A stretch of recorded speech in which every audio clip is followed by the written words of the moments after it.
Olukungaana lw'abayizi oba kyewandiise Proclaim Worship Experience lugenda kutandika essaawa yonna ate n'omubiri ogwabadde omubaka omukyalo w'eddokolo gunaatera okuleetebwa mu ggwanga lino nga sipiika bw'agenda okwongera okutulungamya so nga n'abakulembeze abeegattira mukago gwabwe ogwa IGAD wano mu buvanjuba bw'Ssemazinga wa Africa bakubiriza bannaabwe mu ggwanga erya Sudan okwekolamu omulimu bongabo okulaba nga bakomya olutalo olugenda maaso mu ggwanga eryo. Ago n'amalala mangi genkuleetedde wabula nzikiriza nsooke nkubuuzeeko si by'otyano omulungi ali ku Channel 44 webale kubanga otulindiridde okutuusaako amawulire gaffe.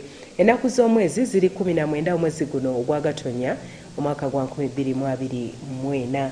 Nze omuzaana wa Kabaka Erios Namugambo gakutuusaako. Amawulire gaffe ngatandise n'olukungaana lw'abayizi oba kyewandiise Proclaim Worship Experience olugenda okubeera wano ku Lubaga Miracle Center Cathedral olugenda maaso mu kiseera kino.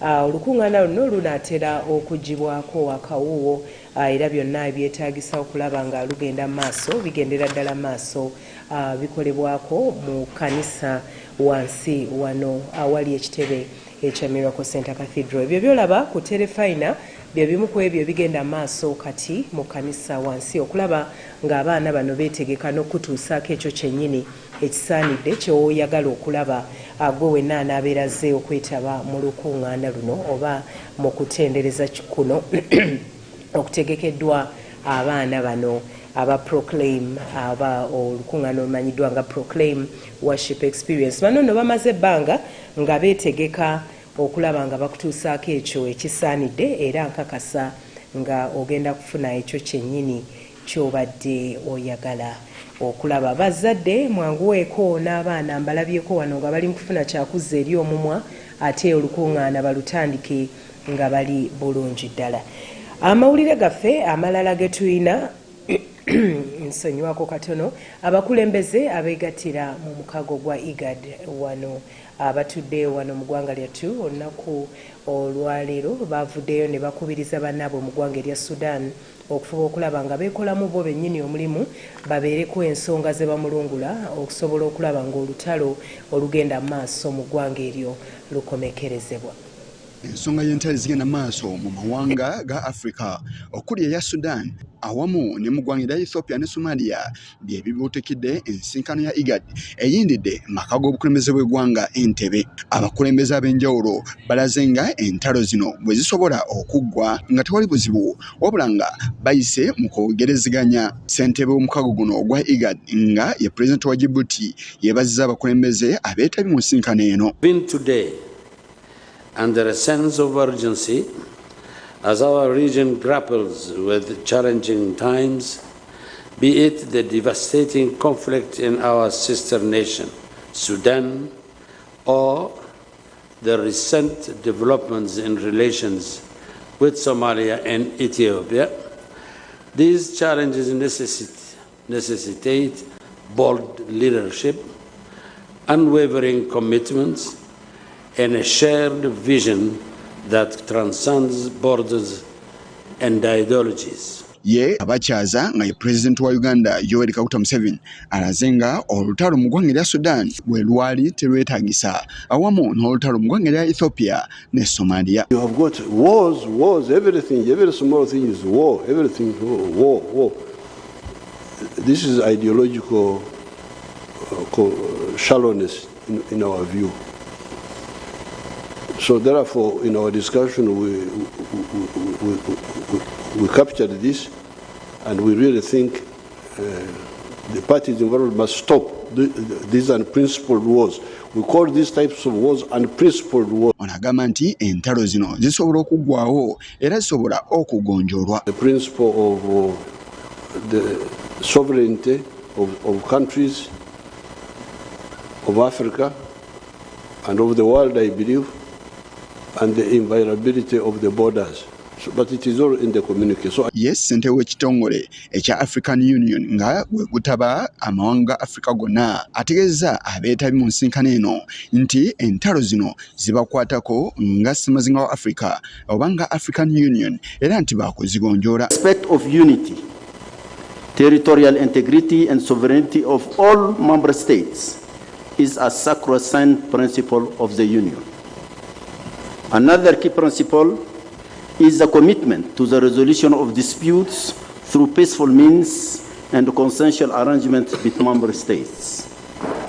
The African Union supports and continues to work with the regional body IGAD to achieve our shared objectives. Mu mbeera yemu n'ensonga ya Al-Shabaab mu Somalia nayo tagireseeyo n'ategeeza nti ereeseewo obutakwatagana ssaako n'okujja embeera eyeetaagisa mu ggwanga lya Somalia. The stability of the Horn of Africa, a vital physical and cultural corridor with other regions, is a major preoccupation for the continent. The current tension between the brotherly nation of Somalia and Ethiopia compounds an already difficult time for the region, where, despite our collective efforts, the Al-Shabaab threat remains high in Somalia and the destructive war in Sudan continues unabated. Era asabye nti ebiteesebwako bisaanidde okuteekebwa mu nkola era n'asuubiza okussa mu nkola ebinaayisibwa IGAD n'ebyo byonna ebinaatambula obulungi. Another key principle is the commitment to the resolution of disputes through peaceful means and consensual arrangements between member states. The African Union supports and continues to work with the regional body IGAD to achieve our shared objectives.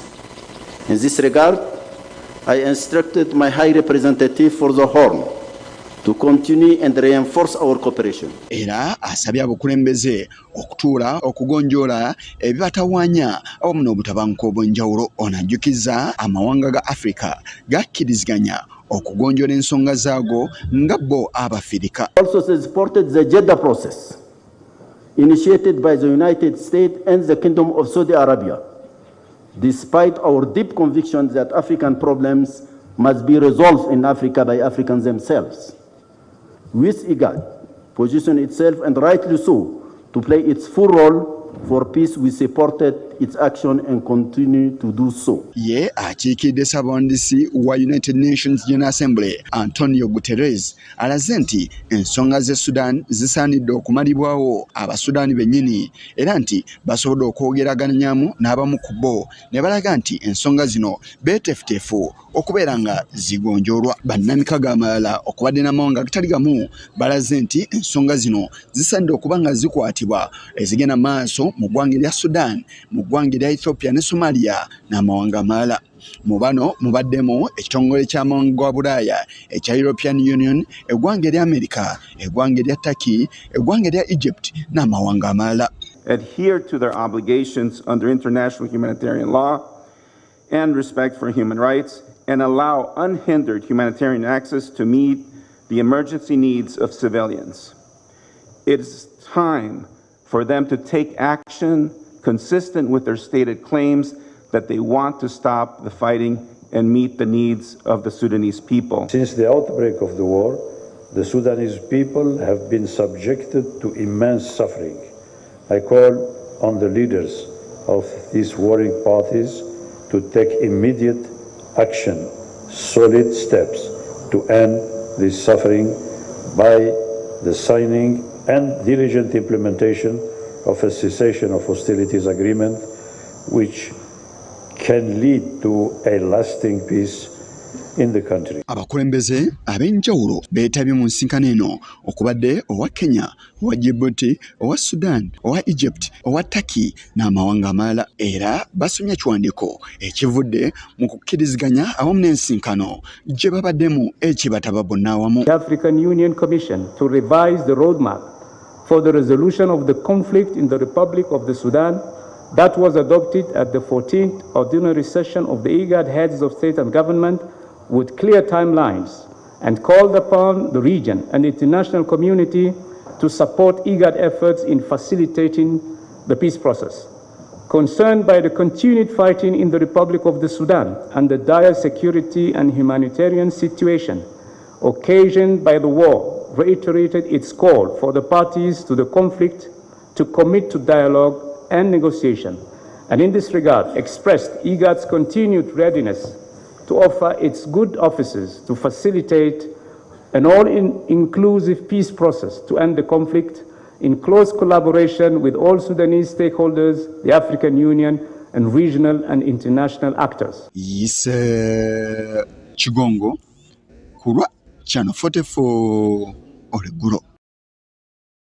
Webale nnyo Issa Kigongo olw'emboozi eyo ate omukulembeze w'eggwanga lino Yoweri Kaguta Museveni avuddeyo n'akubiriza bannansi abaagala ennyo okukaka bannaabwe endowooza zaabwe bakikomye bunnambiro kubanga buli muntu abaako n'endowooza ye gy'akkiririzaamu era ne gy'alaba ng'eyo esaanidde. Bino abituuseeko nga yakamala okulondebwa ng'akulira omukago ogwa NAM okumala emyaka emirala 3 egigenda okuddako. Amangu ddala nga yakamala okulondebwa, Pulezidenti Yoweri Museveni atandise okulaga ebyafaayo ensi yaffe byezeeyitamu omuli abafuzi ab'amatwale nga wano wasinzidde n'alabula abakoza bannaabwe akagiri okukikomya bunnambiro. 500 years dealing with idiotic schemes by greedy people. The oppressors miscalculate when they use their temporary advantage in science and technology to think that they can use that to indefinitely oppress other people. The oppressed will learn, catch up, and defeat the oppressor. That is why empires always all collapse. Ono asabye buli gwe kikwatako okuleka bannansi beeyagalire mu ddembe lyabwe bakomye okubatiisatiisa era nga wanaanokoddeyo n'ekyawandiikibwa mu Bayibuli ekyokulabirako. Not to respect freedom of everybody if you say you are a Democrat. If you say you are a Democrat, why don't you respect the freedom of everybody? How can you say you are a Democrat and yet you want other people to be slaves?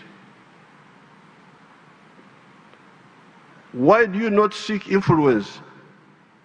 Why do you not seek to influence people by your good example instead of manipulation, lectures and threats? President Museveni akakasizza nga NAM bwetunuulira ensonga z'abantu bonna era ezisobola okubayamba omuli okulwanyisa obwavu, obutujju n'ebirala ebigwa mu kkowe eryo. Stand is that the world should concentrate on the common human problems. Prosperity through trade, and that's why I'm very happy to see you here. When you are outside there, you may get stereotypes about Africa, that Africa, they have no food, they are starving. Here we are dying from food, we have so much food here. Kyokka ng'abantu abamu bwe bagamba nti buli muntu alina okuba n'endowooza ze zimu ku nsonga ez'enjawulo. Kino akivumiridde bya nsuso n'agamba nti tekisoboka kubaawo abantu okukkiriziganya ku kintu kye kimu buli kadde. Not impressed and cannot be part of the morbid, I want the word morbid, sickly of the morbid bigotry of uni-ideological thinking of this or that type. When somebody says, this is the only correct idea, this is the only correct idea. If you don't believe in this, Bino byonna bibaddewo mu lukuŋŋaana lwa NAM olw'abakulembeze ab'amawanga ag'enjawulo oluyindira e Munyonyo era ng'eno President Museveni gy'alondeddwa nga ssentebe w'olukuŋŋaana luno. I propose the distinguished delegations to elect by acclamation His Excellency Mr. Yoweri Museveni, President of the Republic of Uganda, as Chair of the 19th Summit of the Heads of State and Government of NAM. I declare His Excellency Mr. Yoweri Museveni as the Chair of the 19th Summit of the Heads of State and Government of NAM. Ye abadde ssentebe okuva mu ggwanga erya Azerbaijan atendereza banne olw'okukola nga tebeebalirira ne mu kiseera eky'ekirwadde ekyalumima mawuggwe we kyataagulira ensi yonna. The special session on COVID-19 and the adoption of UN Human Rights Council and UN General Assembly resolutions on universal, equitable and affordable access to COVID-19 vaccines are being recalled with particular appreciation in this regard. The pandemic once again demonstrated that the challenges of this scale could be overcome only with solidarity and international cooperation. Ono ayaniriza n'eggwanga eppya erya South Sudan nga liwezezza kati amawanga 21 ageegattira mu mukago guno ogwa NAM. The Russian Federation was granted an observer status in the movement. At the ministerial meeting of NAM Coordinating Bureau held in Baku in July 2023, we have agreed to forward the request of South Sudan, the only non-member state from African continent, for full-fledged membership in the non-aligned movement to the Kampala summit. Erios Namugambe, Issa Chigongo ne Moses Jovan kula 44 Olweggulo. Ebyo bye bimu ku ebyo bigenda maaso e Munyonyo omuli abakulembeze b'amawanga ag'enjawulo abazze wano mu ggwanga lyattu okwongera okubaganya ensonga ku bintu eby'enjawulo mwe bakkiririza ate n'ebibayambako okugenda maaso naddala abo abali mu mugendo ogumanyiddwa nga NAM G77 n'abalala. Waliwo n'emboozi endala ze tulina nenzikiriza ate tusooke tukutwale maaso ku minisita avunaanyizibwa ku byobulamu Jane Ruth Acheng avuddeyo n'ayogera ku mugenzi ku abadde omubaka omukyala owa Ddokolo Cecilia Ogwalo omugenzi kati nti abadde muntu ayagaliza ennyo banne nga buli atuuka waali tayinza kulemererwa.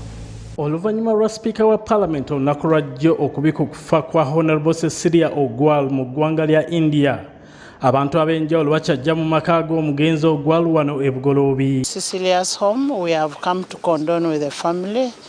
We lost a third Honorable Cecilia Ogwal, and it's really a pity as Parliament of Uganda. We have lost a role model, and Mat Cecilia Ogwal has been one of the oldest members of Parliament. She has mentored most of us in Parliament. It is with a pity that she has passed on. We condone with the family and the people of Lango and all the people of Uganda.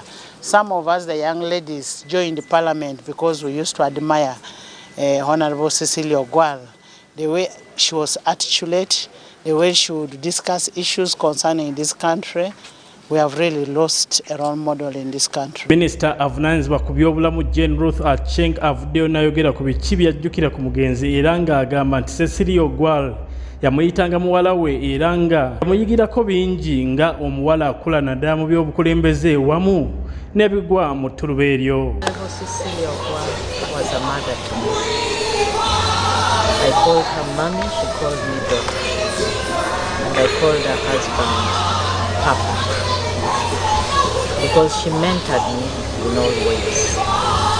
And we had our moments when we would sit and talk as mother and daughter. And of course, I am going to miss her as a mother and a mentor. Jane Ruth Acheng agamba nti omugenzi abadde muntu ayagaliza buli omu era nga yali ayagala nnyo okulaba nti omwana w'obuwala abaako waali era ng'asobola okuba ng'aliko by'asobola okwetuusaako ng'abaami. People of Lango miss a great advocate for women empowerment, for the girl child, and for a strong fight against poverty. Jane Ruth Acheng era agamba nti omugenzi Cecilia Ogwal era abadde omuntu alwanirira ebyobulamu mu ggwanga okubeera eby'omutindo naddala ku nsonga z'abakyala era ng'abadde asabye gavumenti efune ekyuma ekiyamba okujjanjaba kansa era nga kino kiyitibwa PEP scan. Also has a very strong ally and an advocate for health. Many of you will recall that while in Parliament she stood tall and spoke very strongly on issues concerning health. And she advocated for infrastructure right from the women's hospital that we now have to the specialized institutions that we have. She has been a very strong advocate for ensuring that these facilities are available for the population of Uganda. And one of her last very strong advocates or advocacy was on the issue of having a PET scan in Uganda Cancer Institute. Even before she was flown to India, she she kept on insisting that that PET scan must be put up this year. And I do hope it will come to pass. Okusinziira ku Acheng, ono Ogwal si wa kwerabira mangu mu ggwanga Uganda ng'abadde omukyala alwanirira eddembe ly'obuntu ng'ate nga tafuddeeyo ku kibiina kya byabufuzi ki omuntu mwava. Brian Senkumba ku Channel 44 Olweggulo. Webale nnyo Brian Senkumba. Mbufu bwe bumu Sipiika wa Paalamenti Anita Among avuddeyo n'alambulula ku ngeri omulambo gw'omugenzi gye gugenda okuzzibwa kuno saako n'ebyo ebigenda okuguyisibwamu okutuuka ku lunaku lwe gunaaziikibwa. We shall continue to work closely with the family of Honorable Cecilia Ogwal, the Lango Parliamentary Group, the leadership of FDC in Parliament, and all different groups that Matt belonged to, like the Pan-African women. After close consultation with the family members of her family and the stakeholders, I want to inform the country that the program has been formalized by Parliament and the family. Since Honorable Imat Cecilia Ogwal was a sitting member of Parliament, and it is our responsibility as Parliament to ensure that we are the ones to issue a program. The program will run as follows. On 21st January 2024, the body arrives at Entebbe aboard Emirates at 2:10 p.m. and is received by the Right Honorable Speaker of Parliament and the family. The body would then depart from Lago Hospital and thereafter to A+ Finos home for a night. On Monday 22nd January 2024, the body departs A+ Funeral Home at 8 a.m. and is received at Parliament at 9 a.m. for viewing, and a special sitting will be at 12 noon to pay tribute to Honorable Cecilia Ogwal. Thereafter, the body leaves for her home in Bugolobi, Kampala for a vigil. On Tuesday, 23rd January 2024, the body departs her residence in Bugolobi to All Saints Cathedral, Nakasero, for a funeral service at 9 a.m. And thereafter, the body will be taken to Dokolo via Soroti for a vigil at Adok sub-county, Dokolo district, where she has been the member of Parliament representing. Kitalo nnyo, kitalo ddala tujja kwongera okutuusaako ebigenda maaso ku nteekateeka z'okuzza kuno omulambo okutuukira ddala ku lunaku lwe lunaaziikibwa. Ate n'ebyo ebikwata ku lukuŋŋaana olwa NAM G77 ne China byonna tugenda kuba tubikutuusaako mu maaso eyo ng'amawulire gaffe bwe ganaaba gatambula. Wabula nzikiriza nkwebaze olw'okuba ng'obadde naffe n'otasagaasagana okuba gye twatandikidde okutuuka wano wenga kubidde oluku mu mutwe. Leero okusaba okuyita mu kiro wano ku Lubagamiro ku Center Cathedral jangu okwetabemu so nga n'okuyimba okw'abaana aba Kids Church oba Proclaim Worship Experience nako kugenda kutandika essaawa yonna okuva kati. Jangu obeerewo olabe abaana engeri gye baweereza n'ekisa ekibaweereddwa ate oba oliawo wootasobodde kujja omulundi omulala osobole okumuleeta. Nze omuzaana wa Kabaka Erios Namugambe webale kubeera naffe tuva ku Channel 44 ebirungi ebirala bingi bikyajja.